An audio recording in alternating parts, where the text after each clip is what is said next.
কলিয়াবৰত সাংসদ গৌৰৱ গগৈৰ বিৰুদ্ধে প্ৰতিবাদ।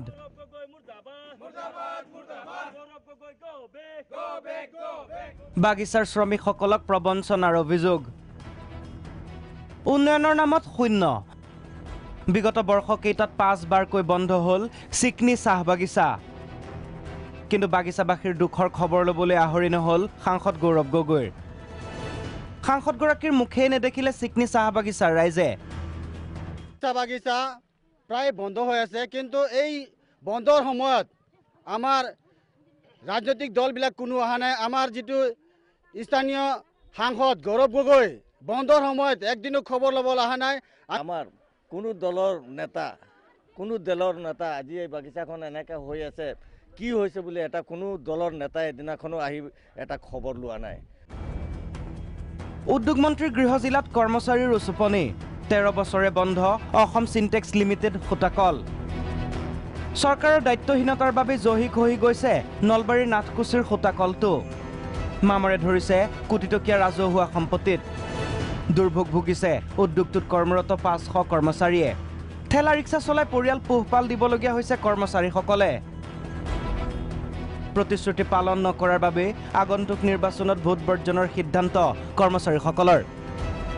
নিৰ্বাচনত আমি যিহেতু আমাৰ আসাম চিনটেক্সটো চন্দ্ৰমোহন পাটোৱাৰী নিজৰ গৃহ জিলাৰে, তেখেতে যিহেতু এইটোত আমাক গুৰুত্ব নিদিলে বা এইটো নচলালে, গতিকে লোকসভা ইলেকশ্যনত আমি নিশ্চয় এওঁলোকক বৰ্জন কৰিম। নগৰবিৰাট নামফলকতে সীমাবদ্ধ হৈ ৰ'ল এখন আদৰ্শ গাঁও। 1998 চনতে আদৰ্শ গাঁও ঘোষণা কৰিছিল বিধায়ক শ্বেখ আব্দুল হামিদে। কিন্তু বিগত সময়ছোৱাত ভাত নাপাইতি গাঁওবাসীৰ বাবে কোনো কামেই নকৰিলে জনপ্ৰতিনিধিয়ে। BTCত টকাৰ বিনিময়তহে পায় চৰকাৰী গৃহ। ভেৰগাঁৱৰ খৈৰাবাৰীত গাহৰিৰ সৈতে সহাৱস্থান কৰিবলগীয়া হৈছে এটা পৰিয়ালে। কেমেৰাৰ সন্মুখতে উচুপি উঠিল এগৰাকী বৃদ্ধাই। বহু বছৰ হ'ল ভাঙি পাতি গেল। এতিয়া ভাঙি যাওঁতে মোৰ মাটি সম্পত্তি নাই, স্বামীও নাই, ল'ৰা ছোৱালীও নাই। তাতে খৰি আছে, তাতে 2টা গাহৰি পুহিছোঁ। ৰাতিতে বৰষুণ দিলে মই ঘুমাবও নোৱাৰোঁ, ছাতা লৈ বহি থাকোঁ। এনেকুৱাই অৱস্থাত আমি টকা পইচা দিব নোৱাৰোঁ বুলি মোক কোনেও চিনিয়ে নাপায়, কোনো মানুহ বুলিও গ্ৰাহ্য নকৰে। আৰু এটা সহায় সাহাৰ্য নাপালোঁ, এখন আঁঠুৱাও নাপালোঁ, এখন কম্বলো নাপালোঁ, কোনো এখন বস্তুৱে নাপালোঁ। আমি দুখীয়া বুলি মোক কোনেও চিনিয়ে নাপালা।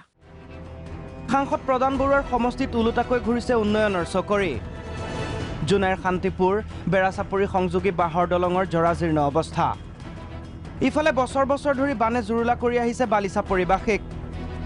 নিৰ্বাচনৰ পূৰ্বে সাংসদ প্ৰদান বৰুৱাই নদীবান্ধ নিৰ্মাণৰ প্ৰতিশ্ৰুতি দিছিল, কিন্তু কাৰ্যত সেয়া হৈ নুঠিল। ঢেকীয়াজুলিত বিদ্যুৎ যোগান নিয়মীয়াকৰণৰ বাবে কৃষক শ্ৰমিক সুৰক্ষা সমিতিৰ প্ৰতিবাদ। তিনিচুকীয়াত গৰাখহনীয়া প্ৰতিৰোধৰ নামত 3,40,00,000 টকাৰ হৰলুকি। কৰ্দৈগুৰিৰ বান প্ৰতিৰোধৰ আঁচনিৰ বাবে আবণ্টিত ধন আত্মসাৎ কৰিলে জলসম্পদ বিভাগৰ বিষয়া কৰ্মচাৰীয়ে।